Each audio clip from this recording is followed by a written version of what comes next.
Well, hello again, everyone, and welcome back to the Vintage Sewing Machine Garage. You are looking at a side view, the hand wheel side, of one of the most incredible machines ever produced in sewing machine history. It had lots of innovations, some of which were copied, and it is basically a machine that many people enjoy using for a whole host of reasons. Can any of you tell me, do you recognize what this machine is? You have seen similar machines to this one on my channel, or maybe you're just a vintage sewing machine nerd like I am and you've seen so many. You may know this machine because of its side cover. This is, of course, is the hand wheel side, and it has this cover with the slant. It has a lovely machined and polished aluminum hand wheel with a piece here in the center and then an aluminum clutch knob. Again, you know, the expense of making something like this was just extraordinary back in the day. If you have not figured it out already, this is a Necchi sewing machine made in Pavia, Italy. But which model? Is it a BU? No. Necchi used to sometimes call machines BU, and they had different names for them that would come after the BU. This is a Supernova, but it's more than that. It is a Supernova Ultra. So what does that mean? The sewing machine business once upon a time was so competitive that even if you were not totally reconstructing and redesigning your machine from scratch, you still needed to kind of update things and make them feel new, and they did. They made some changes that are cosmetic, and this one is christened the Ultra. This was brought to me by the owner. This is not one of my rescues. I'm jealous and wish it was, because this machine has one of the most mint condition paint finishes I've ever seen. I mean, literally just a few flea bites on the edge, which almost every machine will have unless it was never used. But I mean, this is 99.9% gorgeous. And now the machine was kept in a case, and it does not smell weird or musty. And usually if a machine was kept in a case and it was kept in climate control comfort, then you have a chance of having like a time capsule. So the owner has brought the machine to me. She told me it needs a general going through, but it's having an issue with its stitch length, when it's trying to make and form stitches. Now, all sewing machine brands and all models, they have their strengths, but then they also have things that they were not as good at. The Necchi company, it's just, again, the reputation of their vintage machines is there for a reason. But even the best Singer, the best Pfaff, the best Necchi, there were certain areas that may have been less than ideal. That doesn't mean you can't use them, but we need to investigate what might be causing this. Now, in this particular, I have never had a machine that had this problem. There are people that report that in the stitch length selector, and it is sometimes also integrated or related to the reverse mechanism, that Necchi used a plastic part. Oh my goodness, yes. And it's kind of strange to think about, because in the vintage era, so much of our machines were all steel. I mean, or aluminum. They were just incredible. But there were certain areas where, for whatever reason, I wasn't there, I wasn't born then, can't tell you, they chose not to use a steel part. So what we need to do is look at it. Now, the top is removable on this machine, but actually the best view that I'm going to get at this point, I want to start here anyway, is with the side. I want to get a good side view. So first thing we need to do is remove this cover. I often recommend that you use, you can buy a set of screwdriver tips. I have this in my tools series. I've covered it before. All of the tips, even though they appear to taper, and they do, they stop the taper and they end up very straight at the end, and that's important. Your generic screwdrivers, which we've all used, I have some in my collection I occasionally use, for screws that are maybe loose is they are tapered and they never are fully blocked off at the ends. It's just the taper, like a like a doorstop or a shim. And the issue with that is they are designed to work in many different size bolts. Unfortunately, they can cause bolts to strip. I don't know how tight these bolts are, but I like to use my screwdriver bits. It's probably the most useful tool I've ever bought to use generally, and with sewing machines in particular. Now, if you look, you will see I only see 2 bolts that hold this cover on. Thankfully, they are accessible. Now, remember, sometimes bolts can be the same width, different length. Sometimes they are equally the same, and sometimes they're not. So, this is true of any brand. It's not unique to Necchi. When you take something off your machine, make a note. If you're new to it, take a photo. You've got your smartphone there, take a photograph, and that will help you remember, because you're going to be putting it back together and you don't want to, like, oh no, how do I put this back together? So we're going to start here, and before I do, let's put a little piece of, this is a fabric scrap that I've used to, I've done test stitching on machines in the past. Why I still have it here, I don't know. But why? Because if the bolt falls, it shouldn't be that heavy, but do we really want to scratch the paint of a machine that's gone this long? You do everything you can to avoid such silliness. In fact, this one is not terribly tight. And I can even turn the rest of it the way with my fingers, if I can get my giant fingers in here. Now, there's the first bolt, okay? Notice that it has threads, but then it has a very long section without threads. If you can maybe see it better if I hold it up close. Now, what does that tell you? What it tells you is, when you see a bolt like this, it often means that there's a long space that the bolt has to pass through before it hits the threads. And that is, in fact, how almost every machine bolt is. Now, because there's 2, this is the bolt on the right. Okay, so put it on the right. Oh, I've got it down on my pad right now. And then we'll move my little fabric catcher here. This bolt is lower, but hey, why not, right? It doesn't really take any effort to just go in there and make sure that that bolt's not going to hurt that lovely paint job. Okay, so, and lovely paint job is not something you always see in vintage sewing machines. Okay, and this one I'm going to, well, it won't let me get my fat fingers around that one, so we'll keep turning. Now remember, if you've only got 2 bolts, right, this should not go anywhere, but these side panels have been known to flop. Not on this machine necessarily, but on machines generally. So I'm going to go ahead and make sure that I have it so it doesn't fall. It's not very heavy. It's made of aluminum that's been sprayed. So I'm going to set that aside. I don't know if any of you have ever seen vintage Vespa Italian scooters. I often think that I'm often reminded of the Vespa because of the shape of these Necchi Supernovas and the color schemes. They're two-toned. Anyway, look at that bolt. Aha. Well, this bolt is a lot shorter than the other one was. And when we hold it up,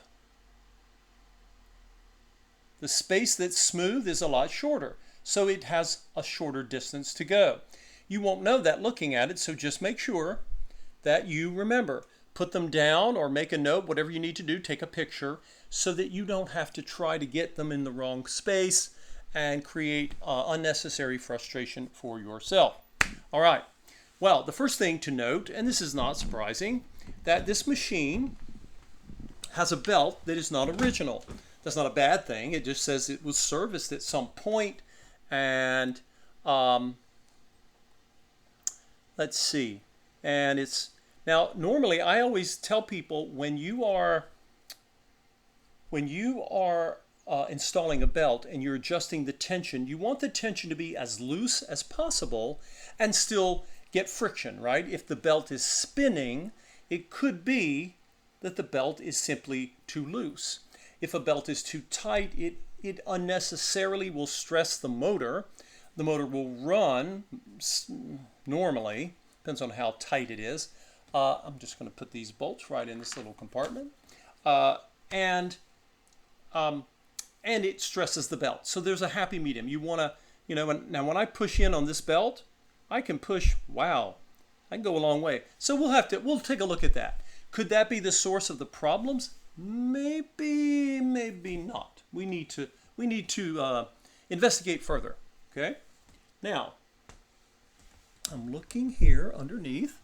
What I need to do is I need to be able to get a view of the underside.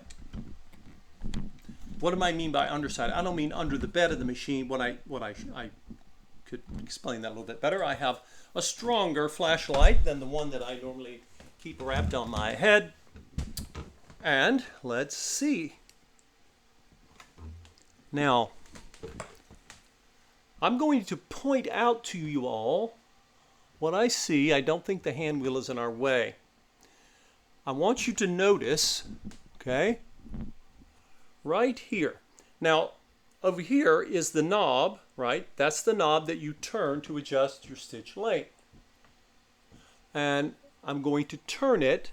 And what am I looking for? If I can get this flashlight to be still so I don't want you to have the strobe light effect. I want you to see what I'm looking at here. Okay, let's do it that way. All right. So I'm going to turn the knob. The knob's turning freely. Now, as I do this, notice something engages, right? Something is engaging. There's a metal piece, and it is engaging, but look at this green shaft here. Where's my pointer? Notice inside, right? It's right here. You see one end of it. There's a steel shaft, but it's covered in a piece of plastic. This is what Necchi used to cause other pieces of steel to move. Now this machine, okay, it has, I see part of this shaft. I turn this, and if I show you basically the left side of the shaft in the green, right, like right there, I don't see any oil. And then back over here, I do a little bit. Now, plastics and oil, any kind of petroleum of any kind, they often do not play well together. There have been some sewing machines that had manuals that would sometimes tell you to add grease or oil to a plastic gear.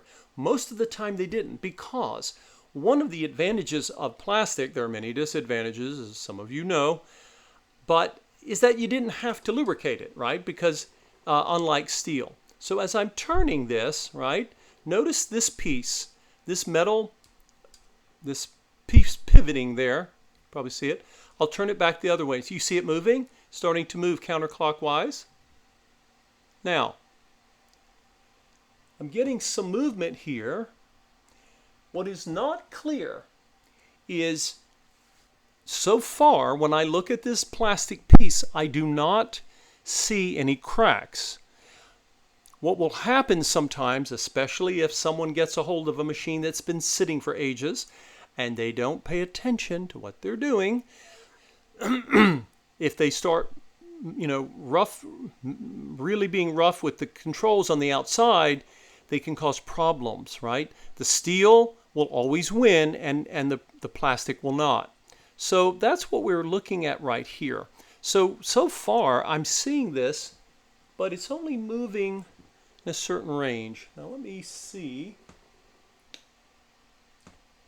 And right now the zigzag is set to 0. So it would only, in theory, do a straight stitch. Let's see here. Okay, above the, come here you, above the dial for the straight stitch length, which is what you saw me turning, there's a button. And that button is the reverse button, okay? Now, I have no reason to think the current owner did this. In the past, when people would push the reverse button and they would let it go really fast and you'd hear a whack, I'm not going to do that, okay? Never do this. Anytime you're dealing with anything any machine that's vintage, and certainly one with a plastic, at least partially plastic, you always want to push in on that reverse and just let it go gently. Don't smack it around, because these machines, they're beautifully made, but that's not a license to mistreat them. Okay. As far as I can tell, I see some lubrication here. Now, this machine, per the owner, and I'm sure over time, machines need to be gone through. They need to be lubricated, yes. And this machine could benefit from an oiling, but it's not completely dry, right? These pieces that are moving for me, they wouldn't move so readily if they were dry. Okay, so we see that, right? So I'm going to turn this. Now, the question is, what is going on with that straight stitch? And if zigzag, if I recall correctly, if the zigzag is working, then why would the straight stitch be having an issue? So we're going to start there. I can leave the side cover off when I'm using this, when I'm testing the machine. I never recommend that you do that. If you're sewing, put your side cover on, and as the machine was designed for. So, what do you all think? Could it be something as simple? The thing is, though, if the machine is moving in zigzag, you would think that if it was slipping because of the belt in straight, why wouldn't it strip in zigzag? Right? That seems like a reasonable question. So we're going to find out. And so stay tuned as I go through. We'll see if we can find out. I have a policy. If someone brings a machine to me, if I can repair it, then there's a fee. But if I can't repair this, I don't care how long I spend on it. If I cannot repair this, I do not charge. I mean, there's no reason. I wouldn't want to pay someone to stare at something or check it out, poke it, and then say I can't fix it. If any of you have ever had appliance repair done, you know what that's like to have to pay a trip charge to someone. They come to your house, they spend a little time, and they say, I don't know what's wrong, I can't fix it. That's not cool. So let's see what else is going on. I'm going to go ahead and I'm going to plug the machine in, and I want to replicate what the owner is finding, and that will help me. She described it quite well. She knows her way around sewing machines and sewing, but it is always good to see something first, tangible right in front of you, and we will see what is going on with this otherwise exquisitely preserved Necchi Supernova Ultra in pink, nonetheless. All right, everyone, thanks for watching, and stay tuned as we investigate, and hopefully we're going to find out what's going on with the Necchi and get it back up and running. We'll see you soon.